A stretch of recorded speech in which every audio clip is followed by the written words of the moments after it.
This is the national flag of Tibet. And yesterday at the United Nations, I tried to take a picture with this in front of the other flags that are raised. And the security guard confiscated mine. I felt very good. For the first time, United Nations has a Tibetan flag. And the head over there must be wondering, will China scold me having a Tibetan national flag?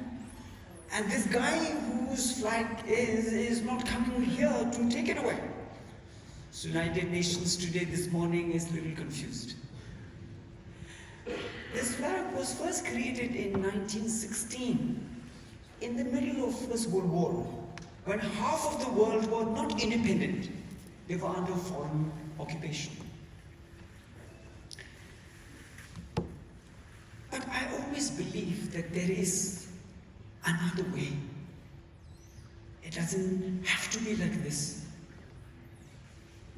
We don't have to be enemies. We don't have to kill each other. We don't have to hate each other.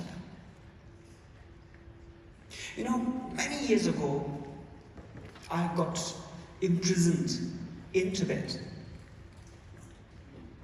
And when I was in prison, I felt that there was no hope for me. Because what happens in prison in Tibet is the Chinese security, they cut all relationships that you have with the outside world. There's no access to your lawyer. There's no sense of schedule that is happening. They will not tell you what's going to happen, when is the next hearing, when they will do the interrogation. And even earlier, I was beaten, I was blindfolded, beaten, tortured, denied food, denied sleep, in order to what they call break the person. At the time, there was only one thing that I could think about, and that was a basic survival as an individual. My Buddhist upbringing, the Tibetan culture, gave me this inner strength that the real force is not the one who is torturing from outside, the one that is within you, where you believe that there is a higher purpose you are dedicating your life to. And for that, you need to empower yourself.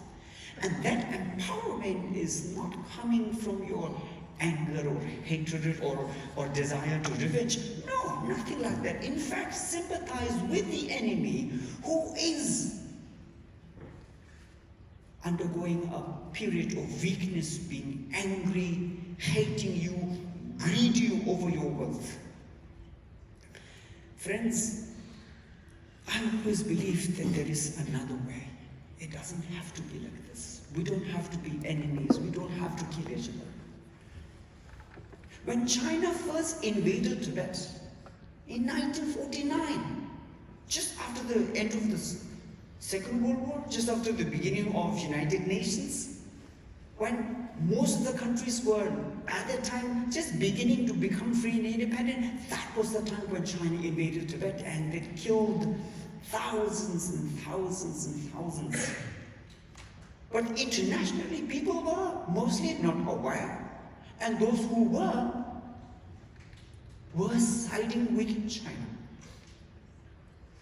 And China's military, economic, political power continued to rise to a point that today China is now aiming to replace the United States as the boss in the world. But I always believe that there has to be another way. It cannot go on like this. China's occupation of Tibet was also happening at the same time occupation of East Turkestan. My friend Rushan will speak about it. It happened with the occupation of southern Mongolia. I wish there is a speaker from southern Mongolia also. It happened with the invasion of Manchuria And Manchuria, Southern Mongolia, East Turkestan, Tibet put together make 60% of China's 9.6 million square kilometers of land.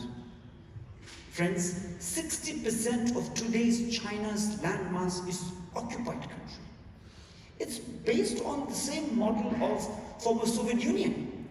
All nationalities clubbed together and formed a country. That's the model of today's China. But most importantly, I'm not worried about the Tibetan people. I'm worried about the Chinese who are under their own government, dictatorial government, and they are suffering there. They have no freedom, they have no democracy. You see, today China is the biggest dictatorship in the world with 1.4 billion population. And sadly, internationally, governments support China. Because many of them think that we support China because they have business interests. But I always believe that there has to be another way. It cannot go on like this. Dictators supporting dictators, and then speaking peace at the United Nations, but internally working only to suppress more human beings, torture people, and kill them. There has to be another way. I believe that as an activist myself for human rights, for freedom, our solidarity is the way forward. Our solidarity can empower us because we understand each other's pain, we understand each other's suffering. And one of the things that I bring forward as a Tibetan, do not suffer. Do not suffer. Take this as a pride to work for the freedom and human rights and believe that this is the right thing to do and find joy in this. I will tell you what is called the enemy will then start to feel insecure. They will feel, my God, we are losing. And therefore, I want to send this clear message to China. China, we are not afraid of you. You are just so funny.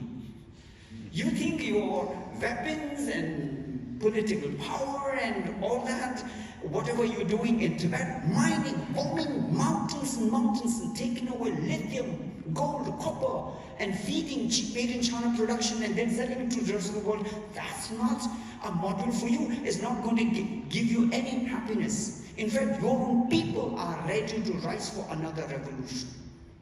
My message to you, China, your misadventure in empire building is a great source of suffering to your own people and in extension to the people of the occupied country. And now in search of natural resources, you are doing that in Asia, Africa, South America, and around the world.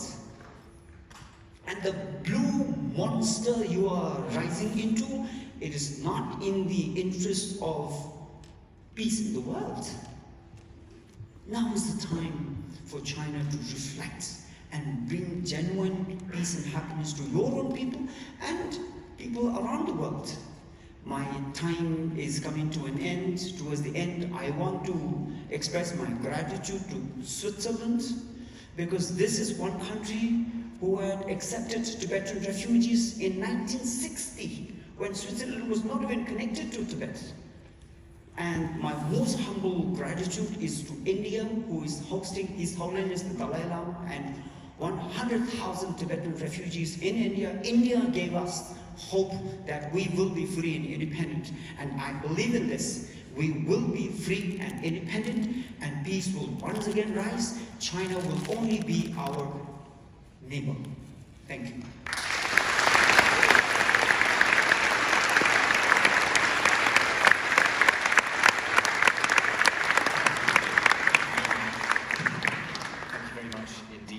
Tenzin, for that contribution, rich with hope and with fortitude. I think it really meant a lot to everybody here. Particularly thank you for